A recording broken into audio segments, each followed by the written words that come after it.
Hi guys, I am Vitold. This is Kawasaki Versys 1000 and we've become friends recently. Unexpectedly, as this bike is usually not the first choice when you are considering to get a big adventure motorcycle. There are some valid reasons for it and there are some pretty impressive advantages of it as well, which I've gone through in my second video, which focuses on the reasons to buy the Versys 1000. Please check it out so that you get a full view on the bike and not only its downsides. This video focuses only on what I believe may, but doesn't necessarily have to, not suit you guys. Those things either didn't suit me myself, or I believe that for some of you they could be a problem or maybe even deal breakers. It is a part that summarizes the crap stuff that I encountered and that bothered me when dealing with the Versys 1000. And again, please check the other video as well, and Versys 1000 owners, please don't get upset, as this is just to help those of us who want to know what's the worst that can happen if they end up with the bike, or worse that might happen if they actually don't like it themselves, because it's all still a matter of taste and preference. It's a very interesting motorcycle, this Versys, and I enjoyed riding it a lot. And every motorcycle has some disadvantages and has some advantages, and I don't want to skip either when I'm talking about them. Also, not the weak spots. Now, let's get down to business and head to the first reason for some of you possibly having to say no to the Versys 1000.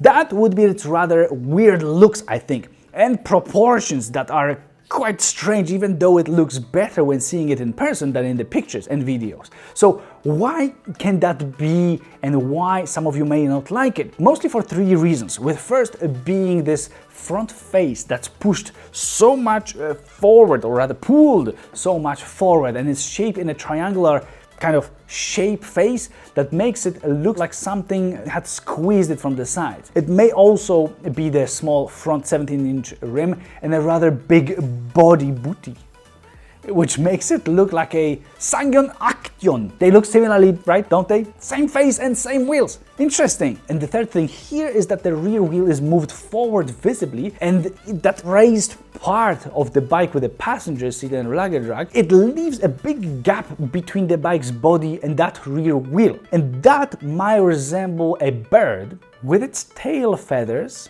raised up. It really is high, like it just is high, and the bike that I was riding had lots of marks left after being kicked there by other riders who weren't able to lift their legs high enough to get on and off of the bike without hitting it. So yeah, that's an interesting part, and I'm not sure why Kawasaki went with that design, but they did. Maybe to make really short passengers still see above a rider sitting behind them, but this sounds like an unreasonable explanation. So I'll leave it at that. Remember that in reality the whole bike looks better than what you are seeing right now on your screen, which is me. Alright, the second reason for some of you willing to skip the Versys 1000 may be that there isn't that much juice in it, so its performance isn't that great. It is a quick bike than most, but it's significantly slower than other bikes in this category that also happen to have more horsepower and torque, obviously. The difference is actually large and comes in part from Kawasaki limiting the RPM that's available to you. So you are accelerating the bike, it feels like it wanted to go further, but then it turns out that it cannot get over 9,000–10,000 RPM, even though it really feels like it wanted to. It's a 4-cylinder engine.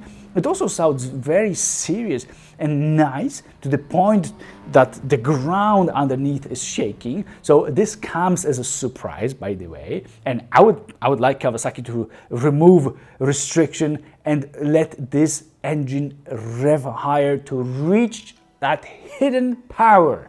I also felt that the gears were interestingly short for a 4-cylinder, especially over 1000 cubic centimeter engine. Usually those 4-cylinder engines have gears that are way too long, but this one, on the contrary, a bit too short. To me, that felt slower than a V-Strom 1050, which has a bit less power. It has similar torque and weight at the same time. Still, almost 10% difference. That might have been just a feeling anyway, but the bike seems kind of bored. Yet it doesn't let you reach that excitement in the higher RPM. It's like it's sleeping. most of the time. It's like a sloth. Everything is like, It depends what you want, of course. So the third reason now that some of you might want to skip this Versys 1000 for is that it's affected a lot by throttle and brake operation when leaning left and right, and that makes it hard to deal with on a twisty road, for example, or any turn. In fact, it may cause some problems, especially if you want to brake, as God forbid you've entered the corner way too quickly. If that happens and you use the brake, the front brake especially, the Versys straightens even more, and that doesn't help. It straightens a lot. I'm not exaggerating here, as this is actually significant and quickly visible, to the point that I would say that it's affected by this behavior probably the most within the entire class. And those bikes are already usually so neutral at speeds that this is way below the industry standard in this area. There are other motorcycles with 17-inch front rims. There are other motorcycles with 4-cylinder engines in that class, if that even mattered here at all, which I guess it doesn't, and none of them has this behavior, at least not that visible. Maybe they do have it, but much further and much less of it, of much less significance, or only if you accelerate or use the brake much more than in the Versys. If you keep the throttle steady and avoid using the brake in a turn, yeah, you won't feel it. But you know, if you want or need to use a brake, it's usually for a reason, and so the last thing you want the bike to force on you is straightening up and shooting you out of the corner because of that. This may be an obstacle for new riders, so please keep that in mind, and just know that if you experience that, you will have to counter it a lot more than in other motorcycles, and likely not push it so much in the first place in the corners to avoid that. In the fourth point, I've got to mention that to me this bike seems like a great candidate for having a drive shaft instead of a chain. It's definitely long travel oriented and pretty comfortable overall, so why not to match it with a proper drivetrain solution like a drive shaft, which is easy. Come on, I'm jumping on my Versys 1000 with side panniers, a top case. I want to shoot straight to Spain to enjoy a coastal road, but I've got to stop every now and then to find the can with a lube. I find a good spot to set up my workshop and spray the chain. And also to clean it over and over and check the tension also at the same time. I personally am not this kind of guy, and to me this is inconvenience. We've got an example of BMW which shows that the drive shaft can work even in an adventure motorcycle that you may ride around the world on. Same with Triumph. This is a category of motorcycle SUVs. So for people who like comfort, you don't want to bend your back sitting into a low Porsche 911, so you buy a Cayenne. Same power, similar performance, but you're comfy and safe. And same here, you don't want to be bending to play with the chain, do you? Perhaps the analogy isn't exactly perfect, but it's somewhere there with the idea. And for the money that Kawasaki charges for a Versys 1000 SE, we could have 2 drive shafts installed, or have one installed and 2 others added as spare parts in case the first one breaks. It's a comfortable cruiser for Kawasaki's sake, or sake. Number 5 on the list is vibration, and this is an extreme one. Not really expected, as well, since the engine is battery smooth when accelerating at any RPM and at any speeds, but if you reach around 5000 RPM or more in lower gears and just let it be, everything shakes a lot, and it tickles your butt and groin like crazy via the seat. And I thought that Moto Guzzi V85TT tickled my legs at higher RPM, but this one here is from another world. With foot pegs, we can maybe even do something, but with the tickling from the seat, I don't think that there are so many fixes, that so many options are available to fix that. Maybe some additional washers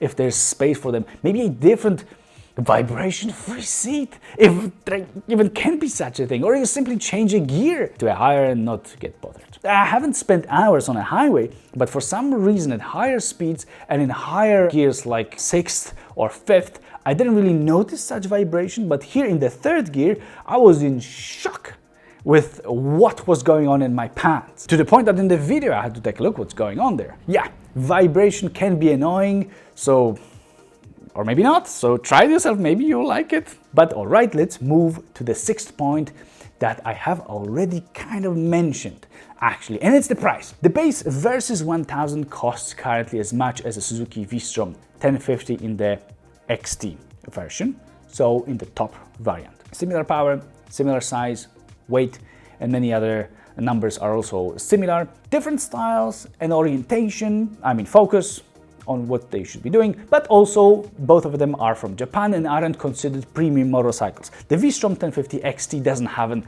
electronically adjustable suspension, which the base Versys 1000 doesn't have as well, but can have if you pay extra. V-Strom cannot have a quick shifter, that's weird, and you've got to pay extra for it in Versys 1000. V-Strom also cannot have cornering light, while Versys in an SE version can have. So I will count it as available if you pay extra in this point. Those are the three main biggest things. The rest is basically the same, but if you look at other motorcycles in the class, you will see that they usually already have cornering lights. Some of them may have a quick shifter, and here's the deal. Versys 1000 with all those extra features can cost more than some of those also premium motorcycles. It will be 7.5% more expensive than the new Triumph Tiger 1200 from 2022, so the newest generation. Right now, on the day of me recording this, BMW decided to make it obligatory on my market to add 2 packs to an R1250 GS, and so you've got to add some stuff even if you don't want it, and elevate the price of the bike by 16% to a price that basically now matches the Versys 1000 SE.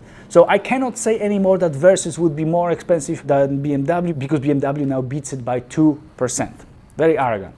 But I mentioned Triumph Tiger 1200 and BMW R1250 GS, which may be considered top 2 motorcycles within the entire category. And price-wise, Kawasaki Versys 1000 SE is right there with them on top, which I don't think can really work for it. It cannot match them in terms of performance, cannot match them in terms of equipment, image, or just brand. So I guess that at this point I should come up with a conclusion that it's meant mostly for Kawasaki fans who want an adventure motorcycle, and that's basically the only choice. This sounds to me like a lost opportunity by Kawasaki, and it's also a pity for all of us, as this is a fun motorcycle which now may be just too expensive and may seem like a pretty challenging choice to make in terms of value for money. Please let me know, guys, what you are thinking about it, about how it is priced, especially in that SE variant. If you've got a Versys and you are not upset with what you are hearing, please also let us know why you chose it over all other motorcycles. Now, moving to the 7th reason, there may be this image issue. Kawasaki nowadays has a H2 crazy model with a supercharged engine. There's nothing like it, and that's unique. But there's also not that many of them on the streets being bought by people to elevate Kawasaki's image and let it compete here with premium brands like Ducati, Triumph, and BMW or KTM. And I understand also that there are no rules of measuring that, and it may totally not make any difference to some of us, but to some of us it may. And so Kawasaki is there on the other side than the premium brands. So keep that in mind if you like to brag in front of your friends. It's not really gonna happen here unless you will be telling everyone how much it costs in the SE version. Yep, that may do it. Or on the other hand, it might just as well be about the style, about the green color, or about anything else that you like about Kawasaki. Or maybe you had one in the past and just love the brand. The last reason that may, in my opinion, force you to again review the plan for buying a Versys 1000 is that it can't really go off-road. That's because of its fairly low handlebar mostly, also because of 17-inch front rim and also low wheel travel in the front and in the rear. Ground clearance is also pretty small at just 15 centimeters, so it's purely a street bike. This is not a downside, but just the way it is and was intended to be from the beginning. I believe that you guys should be aware of that to not have missed expectations later on. On the other hand, thanks to some of those mentioned things, its front suspension doesn't dive as much as in other motorcycles in this class, and that's a huge plus on the road. And I like that more than the saggy, soft front suspensions, which are harder to control and hard to feel. The off-road capabilities of the Versys are probably comparable to those of a BMW S1000 XR, which is probably nothing, or like any other street bike out there. And so please let me know if you think there's anything else that might cause others to skip a Versys 1000. And also still keep in mind that now I only focused on potential downsides, out of which some may not even be sorts of issues to some riders. Like, I don't care about off-road, I don't need that, it's not a problem for me, yet it's still on the list. This is my perspective and is based on my own feelings after spending some time on a Versys 1000 and all other motorcycles in the category, and I've ridden every single one above 1000 cubic centimeters in the class, which gives me, I think, some perspective. The point of this video is to be helpful and to draw your attention to certain behaviors that I recommend that you also test and verify on your own by riding this and other bikes before you buy them. And I recommend starting off with also watching the reasons to buy a Versys video. It should be linked, it is linked in the description, which may turn out more powerful to you than some of the drawbacks. And that's it from me, guys. Take care and see you in the next one.